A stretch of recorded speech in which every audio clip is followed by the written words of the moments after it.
So I want to create a bursting galaxy because every time I see one of those incredible galaxy pictures, I find myself getting lost in the depth and magic of it all, but I wasn't exactly sure how to start or how to translate that in a soft way until I learned this technique.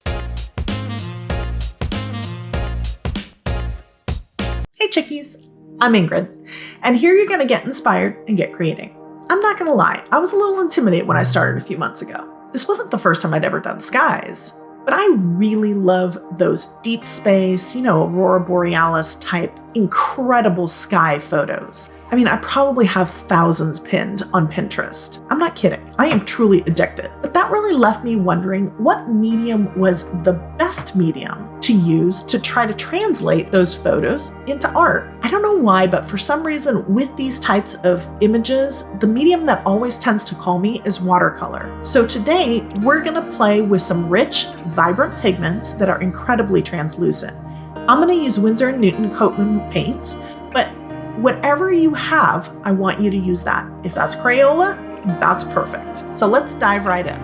You're gonna want 2 pots of water. You're gonna wanna use 300 GSM or 140 pound cold pressed watercolor paper for this technique. We're gonna work a little bit with the wet on wet technique today to create our amazing skies. And I like to use a larger size paintbrush. I'm gonna use a number 10. You can use anything that you want, but the larger the brush, the little bit easier it is because we're gonna cover a large amount of space. We're gonna work on a card front because this is a card making hop, but you can adapt this to a full-size painting as you see here. Bottom line, just have fun with it. Use any watercolors that you have.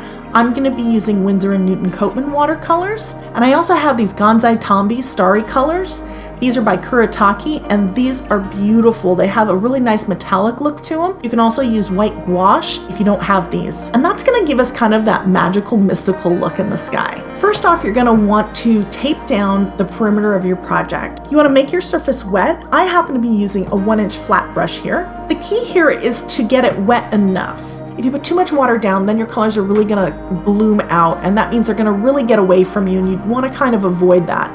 So if you find that you're putting too much water down, just allow them to soak into your paper a little bit. I'm gonna list the colors in the description box below, but I've chosen a couple pinks, some blues, I have a black, and then I'm gonna be using white gold as my starry color. First off, you're gonna wanna drop a couple of pinks in a couple spots. You're just gonna kind of play around with it. Let me be clear here. This is not like a precise project. When you're looking at those skies, those colors, they kind of explode. And so we want to get that same effect on the paper. So by doing that, I'm just kind of dabbing my brush down and I'm adding some pinks to some particular spots. And once I'm done with that, I'm gonna add some purples and just kind of play with them. I want them to dance together, the colors to kind of sing on the paper. And then once I'm kind of happy with what I've put down, I'm gonna add some blues. So I'm gonna start off with Ultramarine, which is that really nice bright blue. And then I'm gonna come in with some more intense blue. And I'm just kind of play around. I'm going around the edge here. And then I'm gonna go ahead and come through the pinks. You wanna be mindful of any areas that are getting a little too dry. Now, if you like the hard line look, and what happens is when water reacts next to an area that's dry, you get that hard line. If you want your project to remain soft, which I happen to want in this particular project, you wanna kind of be mindful of any areas that might be getting too dry. And at that point, you wanna come back in with some more color maybe, or maybe a slightly damp brush, and just deposit a little bit there, just kind of reactivating it so that everything's kind of a little uniform. What's really beautiful about the wet on wet technique is these colors, they kind of blend into each other. It's very effortless, and when they dry, it just looks like you've magically created this multi-toned look. It's really cool. The key to a real beautiful sky is contrast. And how we achieve that is by having darker areas and lighter areas.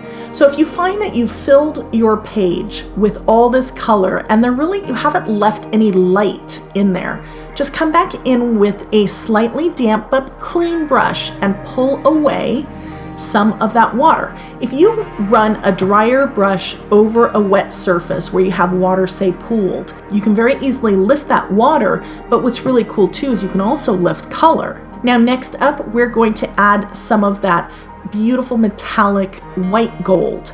that we have from that starry color collection. So now that we have all this beautiful darkness around the edge and we've pulled some of it into our project as well, we're going to actually make it a little tiny bit darker on the edge by using some lamp black. Now you can use Payne's Gray if you want. That's usually the color that I use, but I wanted to really go for as much contrast as I could. Once you're happy with how everything looks, you're going to want to allow your project to dry. Now, because I was doing a tutorial, I'm going to dry it with a heat tool. I would allow it to dry on its own.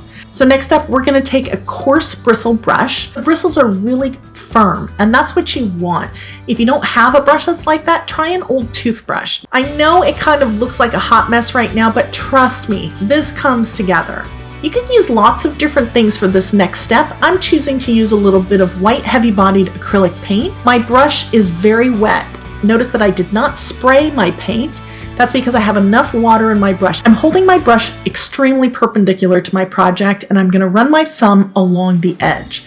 That's gonna flick out and just the most incredible tiny little stars. You're gonna want all of this to dry again, and then once that's dry, we're gonna go ahead and add some trees. Now, why are we adding trees? We're adding trees for a little bit of perspective here. They're also going to help our project by framing it a little bit. This is my go-to way of adding trees. You know, sometimes when I look at fir trees in watercolor paintings or acrylic paintings, you know, if you have those brush marks that go straight across, they look a little too intentional, a little too forced. So what I like to do is I like to just kind of dip the tip of my brush up and down, just randomly back and forth. I like to make it different. Sometimes it's a little wider, and sometimes I also make those branches, like I put a little bit more force down on the tip of the brush, and that gives them a little bit of a bigger, like a heavier bow, and it really works. You don't have to be crazy perfect with this, which is also what I love. You know, anytime you don't have to be perfect, sign me up. Now there's one key that I want you to remember here. Try to use an odd number of trees. When you use an odd number of trees, it really helps the viewer to just really kind of come into the project. You know, I don't know why, it's just a kind of a design principle. Always think odds. You want to stay away from even numbers. They just feel off. And to really nail perspective, I'm going to make 1 or 2 trees larger than the rest. So my tree that's here all the way to the right, you can see that it's only kind of half a tree, but I'm making it much bigger than the rest. So in essence, when you're looking at the scene, it's as if I'm standing right there and that tree is the closest to me. And the other ones are a little further in the distance. That's why they're a little smaller. The branches are not quite as big. They're not as heavy because that gives the illusion of it being further away, helping my scene to really become more realistic and come to life. Now I have 2 things I want you to kind of think about before you completely finish your project. You want to be careful when removing the tape. If you do it too quickly, it's really easy to tear it, and that kind of goes against what you're doing. And sometimes with watercolor paper, your painting, once you have that tape removed, it can be extremely warped. So I'll meet you right here at this video for 7 art hacks that not only will save you frustration and time, but also your supplies. Let's move on to the next step. I'll see you right there.